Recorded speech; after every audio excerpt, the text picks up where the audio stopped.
কোথায় পড়ি? পড়ি কোথায়? সেই কবে থেকেই ভাবছি পড়ি দেখবো, পড়ি দেখবো, কিন্তু না, কোথাও যে পরিদের কোনো দেখাই মিলছে না। এসব বলতে বলতে সোনালি রাস্তা দিয়ে হাঁটছিল। তখন সোনালি, এই সোনালি, কি রে মা, কোথায় যাচ্ছিস? আর একা একা বিড়বিড় করে কি বলছিস এসব? ও জ্যোতিষী কাকু, তুমি তো জ্যোতিষী, তুমি তো জানবে বুড়ি কোথায় থাকে। জানো কাকু, সেই কবে থেকেই পরী দেখতে যাচ্ছি, কিন্তু কোথাও কোনো পরীর দেখাই মিলছে না। তুমি না জ্যোতিষী, বলো না গো কাকু, কোথায় গেলে পরীর দেখা পাবো? সোনালির কথা শুনে এই সোনালি মায়ের মনে আবার পরী দেখার সেই বাসনা জেগেছে। এবার এই সুযোগটাকে কাজে লাগাতে হবে। একে বোকা বানিয়ে এর থেকে কিছু টাকা হাতাতে হবে। তুই পরী দেখবি? তা সে কথা আমাকে আগে বললেই হতো, তোকে আর এতদিন অপেক্ষা করতে হতো না। পরী দেখতে হলে যে যজ্ঞ করতে হয় রে। তুই বরং কালকে এক ঝুড়ি ফল, কিছু দুধ আর 2000 টাকা নিয়ে আসিস। আমি যজ্ঞ করে তোকে পরীর সাথে দেখা করাবো। তুমি সত্যি বলছো কাকু? তুমি আমাকে পরী দেখাবে? কিন্তু তুমি যে জিনিসগুলোর কথা বললে, এগুলো জোগাড় করতে যে আমার বেশ কিছুদিন সময় লাগবে। আমি বরং তখন নিয়ে আসব, কিন্তু যতই কষ্ট হোক আমি পরী দেখার জন্য সব করতে পারি। আমি এসব নিয়ে কয়েকদিনের মধ্যেই তোমার কাছে আসব। এরপর সোনালি আরো বেশি বেশি করে কাজ করতে শুরু করে। কে রে সোনালি, তুই দেখছি আগের থেকে অনেক বেশি কর্মঠ হয়ে গেছিস। আগে তো সারাদিনে এক ঝুড়ি ফুলও নিয়ে আসতে পারতি না, ফল তো দূরের কথা। আর এখন দেখছি 3 ঝুড়ি ফুল আবার 2 ঝুড়ি ফল নিয়ে এসেছিস। হ্যাঁ গো, আমার না অনেকগুলো টাকার দরকার, তাই সারা দিন অনেক পরিশ্রম করে টাকা জোগাড় করছি। তুমি কি আমাকে 5000 টাকা দেবে? আমি তোমাকে ফল ফুল দিয়ে এই টাকা শোধ করে দেব। তুই এখন যেভাবে কাজ করছিস, এতে 5000 কেন, 10,000 টাকা দিতেও আমার কোনো আপত্তি নেই। তবে হ্যাঁ, এভাবেই কাজ করিস। এখন তো আমার মনে হচ্ছে তোর থেকে ফুল ফল নিয়েই আমার দোকান চলবে। এরপর সোনালি টাকা নিয়ে বাড়ি ফিরল এবং পরের দিন জ্যোতিষীর কথা অনুযায়ী সব কিছু নিয়ে সে জ্যোতিষীর বাড়িতে চলে গেল। জ্যোতিষী কাকু, ও জ্যোতিষী কাকু, কোথায় গেলে? দেখো, তুমি যা যা বলেছিলে আমি সব নিয়ে এসেছি। এখন আমায় পরী দেখাও তো দেখি। সে কি রে পাগলি, তোকে তো আমি এসব আনতে বলেছি যজ্ঞ করার জন্য। সবে তো যজ্ঞ করব, তারপরেই না তুই পরী দেখতে পারবি। তা ওসব যজ্ঞটুকু যা করা দরকার আমি করে নেব। তুই বরং সন্ধ্যার পর দক্ষিণের জঙ্গলে যাস, সেখানেই পরীরা তোর সাথে দেখা করবে। তুমি সত্যি বলছো? দক্ষিণের জঙ্গলে গেলেই আমি পরীদের দেখতে পাবো? তবে আর দেরি নয়, আমি এক্ষুনি সেখানে যাচ্ছি। তুমি বরং যজ্ঞ করো। এই কথা বলে সোনালি দক্ষিণের জঙ্গলে চলে যায়। এদিকে জ্যোতিষী মনে মনে ভাবতে থাকে, এই সুযোগে তোর কাছ থেকে আমার দুধও হাতানো হলো, ফলও হাতানো হলো, আবার 5000 টাকাও হাতিয়ে নেওয়া হলো।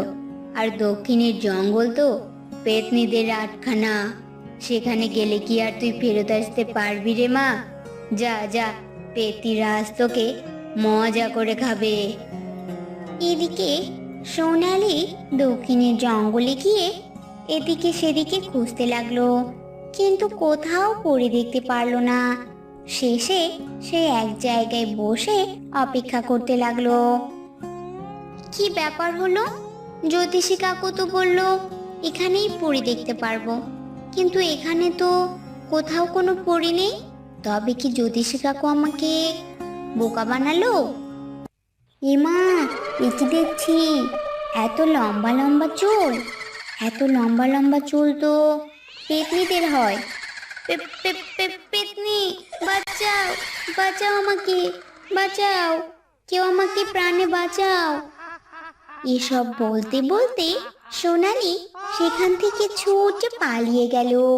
পরের দিন সোনালি ভীষণ রাগান্বিত হয়ে জ্যোতিষের কাছে গেল। জ্যোতিষ কাকু, ও জ্যোতিষ কাকু, তুমি আমাকে বোকা বানিয়েছো। তোমার কাছে আমি দেখতে চেয়েছি পড়ি, আর তুমি কিনা আমাকে পেতনি দেখতে পাঠিয়েছো।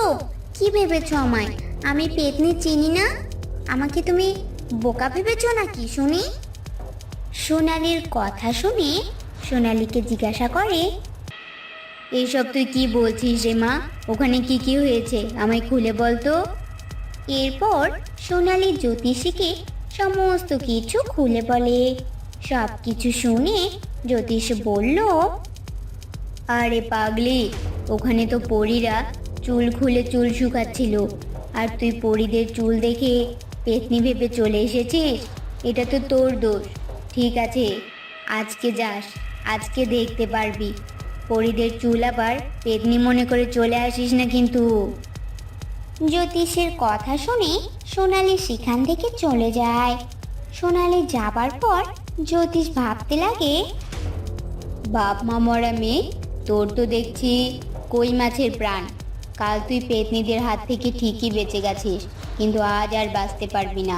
হা হা হা। এদিকে সোনালি হাঁটতে হাঁটতে সন্ধ্যার পূর্বেই সে জঙ্গলে পৌঁছে যায়। জঙ্গলের সেই জায়গায় গিয়ে সোনালি দেখতে পেল ওই গাছেই দুই গুচ্ছ সোনার চুল ঝুলছে। এ বাবা, কালকেই দেখে গেলাম স্বাভাবিক চুল, আজ আবার দেখছি সোনার চুল। তবে কি পরীদের চুল পরিবর্তন হয়? সে যাই হোক, ওসব ভেবে আমার কোনো কাজ নেই। আমি বরং যাই, কাছে গিয়ে পরীদেরকে দেখে আসি। এই কথা বলে যেই না সোনালি পরীদের চুলগুলোতে হাত দিল, অমনি সেখানে দুটো পেতনি হাজির হলো।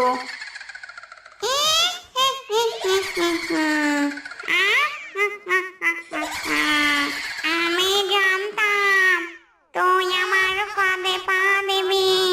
কালকে আমি লুকিয়ে লুকিয়ে সব দেখছিলাম।